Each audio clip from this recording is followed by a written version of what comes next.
As Azgar left the tower behind, he unexpectedly crossed paths with a fellow orc adventurer. However, instead of a warm greeting, she hurled insults at him and challenged him to a fight, questioning his worthiness as an orc. Unfazed by her taunts, Azgar accepted the challenge and engaged in a fierce duel.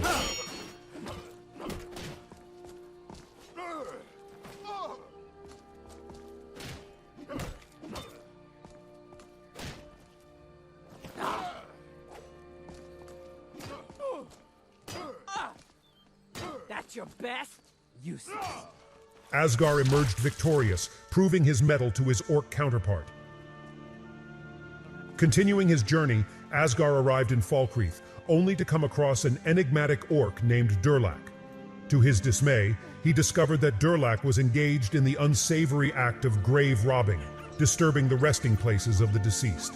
Recognizing the moral implications of such actions, Azgar engaged Durlak in conversation, expressing his disapproval and urging him to reconsider his deeds. The two orcs conversed, their words carrying the weight of their differing perspectives. Azgar emphasized the importance of honoring the dead and respecting the balance of life, while Durlak revealed his motivations and questionable justifications. Though Asgar's words resonated with a sense of righteousness, the outcome of their conversation remained uncertain. Sky, please, leave me alone. Thagdir, a member of the Falkreath community, approached Azgar with a special request. He asked Azgar to gather a sacred set of ashes to be delivered to Runil, the priest of Arkay. Recognizing the importance of this task, Azgar agreed wholeheartedly.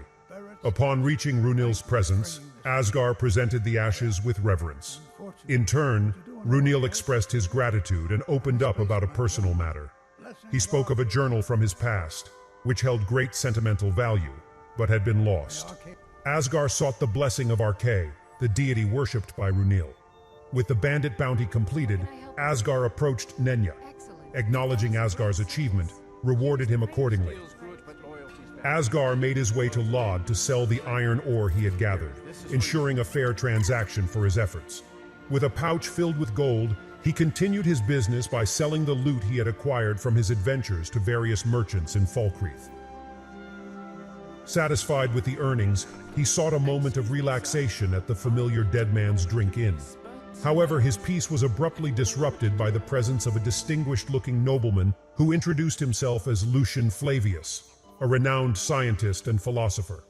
Intrigued by Asgar's reputation as a capable adventurer, Lucian approached him with a proposition. Lucian expressed his desire to embark on an exploration of Skyrim, accompanied by someone knowledgeable about the dangers of the land. Recognizing the potential risks and hazards, Azgar initially declined, mindful of the perils that lay in wait. However, Lucian, undeterred, tempted Azgar with a generous offer of gold in exchange for his protection and guidance. With the allure of wealth and the opportunity to further hone his skills, Azgar reluctantly agreed to accompany Lucian on his journey through Skyrim. Though cautious, he felt a sense of duty to ensure the nobleman's safety and share his own expertise in navigating the treacherous paths of the province. Azgar then learned a new spell from a spellbook he found, but during his intense focus, Azgar forgot that tonight the moon was out. Overwhelmed by an intense hunger, Azgar knew he was about to unwillingly transform into his werebear form. He ran out of the inn but could not make it out of the city in time and transformed. He made a run for it, hoping that no one saw him.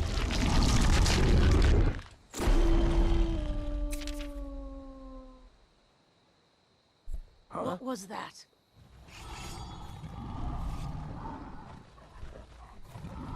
He ran into an abandoned ruin that had fresh corpses laying around and decided to feed. However, inside was a spriggan. Luckily, Asgard was already in werewolf form and shredded the spriggan with his claws. He turned back into his normal form and headed back to inn to rest after this midnight stroll, and finished learning his spells.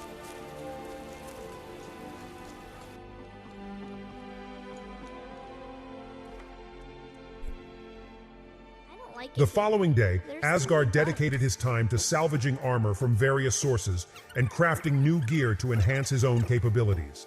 Utilizing his skills in alteration and restoration magic, he meticulously forged equipment that would offer him better protection and increased combat efficiency. In the process, He recalled the dark vision illusion spell he had discovered within the necromancer's tower. Azgar returned to the inn to gather information and seek new opportunities. The innkeeper provided him with a fresh bounty. To lighten his load and earn some extra gold, Azgar sold some of the salvaged loot he had acquired along his journey. Not forgetting his commitment to protect Lucian, Azgar turned his attention to the nobleman's need for suitable armor.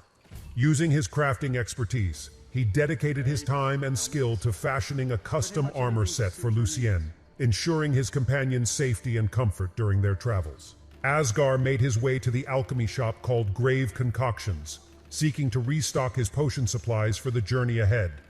Utilizing his knowledge of herbs and alchemical properties, he carefully brewed a variety of potions, ensuring he had remedies for both healing and combat enhancement.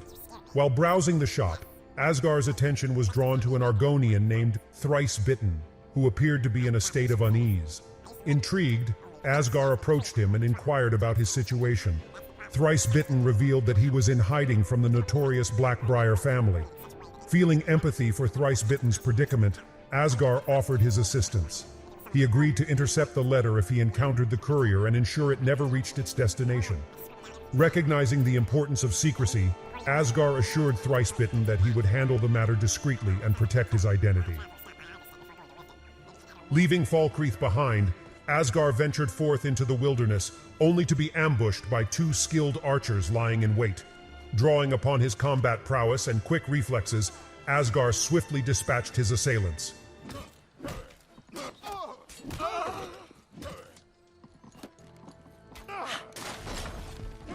Guide me! But I was just not trying to murder me. Azgar found himself confronted by a determined bounty hunter, likely seeking to claim the bounties that had accumulated as a result of his nightly transformations. Unwilling to surrender his hard-earned gold, Azgar steadfastly refused to pay, fully aware of the consequences that lay ahead. The confrontation escalated into a fierce battle, pitting Azgar against his mightiest opponent yet.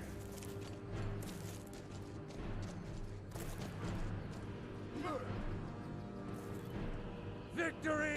The bounty hunter displayed impressive combat skills and resilience, but Asgar's unwavering determination and resourcefulness propelled him forward.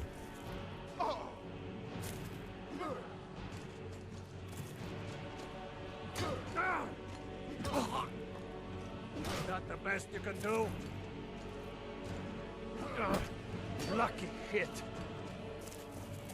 You think you can take Engaging in a grueling contest of strength and strategy, Azgar eventually emerged victorious, his relentless perseverance and mastery of his abilities prevailing over his adversary. After giving Lucian a much-needed gear upgrade, Azgar headed back into Falkreath to quickly sell the loot over-encumbering him before venturing further.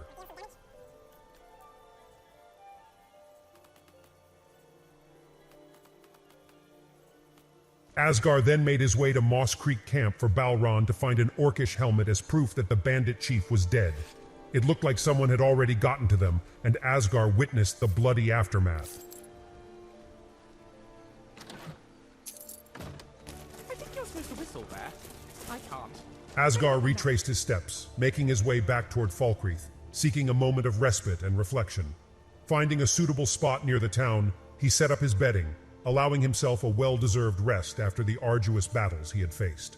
As he settled down, Asgar's mind drifted, contemplating the newfound knowledge and experiences he had gained throughout his journey. The next day, feeling reinvigorated, Azgar set out to make the most of his time in Falkreath. He sought out merchants to sell the gear he had scavenged from Moss Creek Camp, capitalizing on the value of his findings.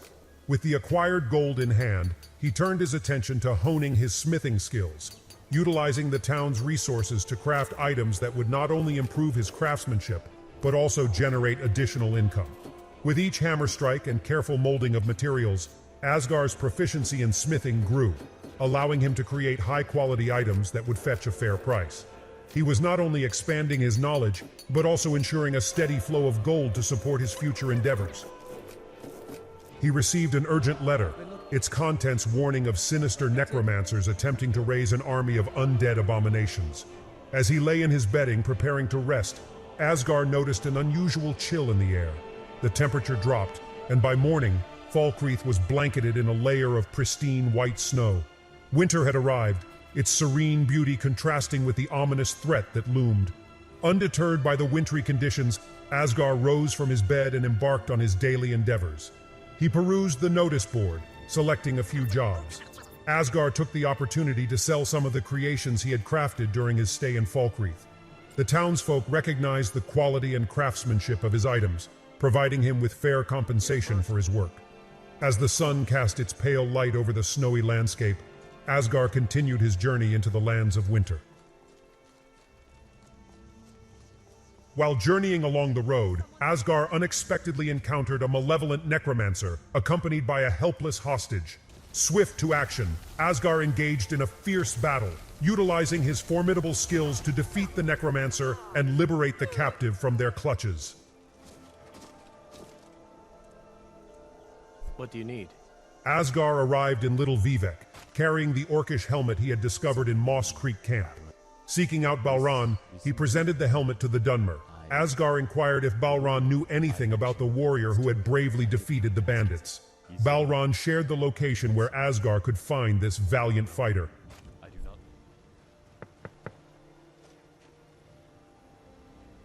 Is someone there? Azgar fulfilled his duty by delivering the weapon he picked up in Falkreath to Hurt in Half Moon Mill. Okay, just this once. Thank you. Here, this is for you. Continuing on his journey, he crossed paths with a group of fellow adventurers who sought his assistance in eradicating a malevolent force dwelling within a nearby cave. Eager to aid in their cause, Azgar agreed to join them on their quest. However, their journey was momentarily interrupted as they fell into an ambush set by two bandits. With his well-honed combat skills, Azgar swiftly dispatched the assailants, ensuring the safety of himself and his newfound companions. Enough! Rip you open! As Azgar and his companions reached the entrance of the foreboding cave, they wasted no time and charged in, ready to confront the lurking evil within. Inside, they were met with a chilling sight, a combination of sinister necromancers and formidable vampires.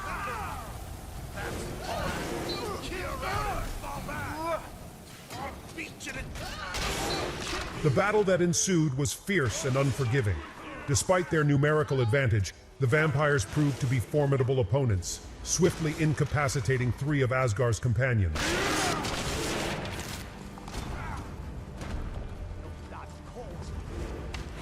We came a long way to find you, vampire! Your kind has destroyed our sacred hall! Today... Don't you... I am Don't kill me!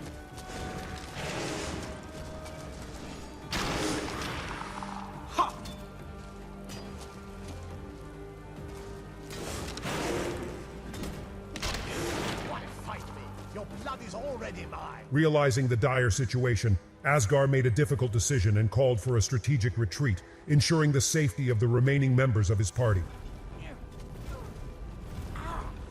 Their hearts heavy with loss, Azgar and the surviving adventurers emerged from the cave, nursing their wounds and reflecting on the encounter. It was a stark reminder of the dangers that awaited them. Azgar ventured to Moss Mother Cavern, driven by the innkeeper's tip and a desire to uncover the truth. Inside, he discovered an injured Nord named Valder, extending a healing potion to aid in his recovery. Together, they proceeded deeper into the cavern, hoping to locate Valder's companions.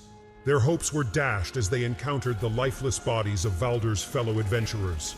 Determined to honor their memory, Azgar, Lucian, and Valder fought their way through the cave, facing off against Spriggans, bears, and imps.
Is it over?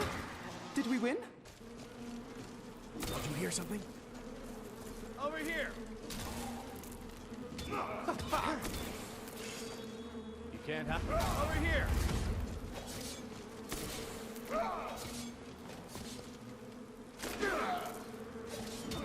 This ends now! Yeah!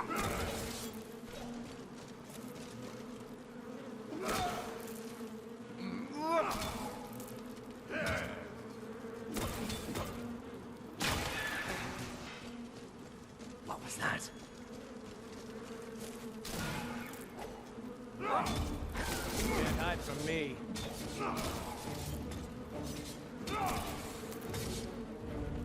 This ends now!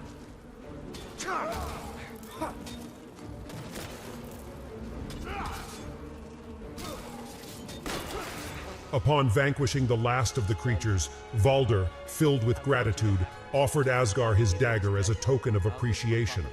However, an unforeseen tragedy unfolded as Azgar unknowingly transformed into his werebear form, driven by his primal instincts. In his beastly state, Azgar inadvertently attacked Valder, who, in fear and self-defense, fought back with all his might.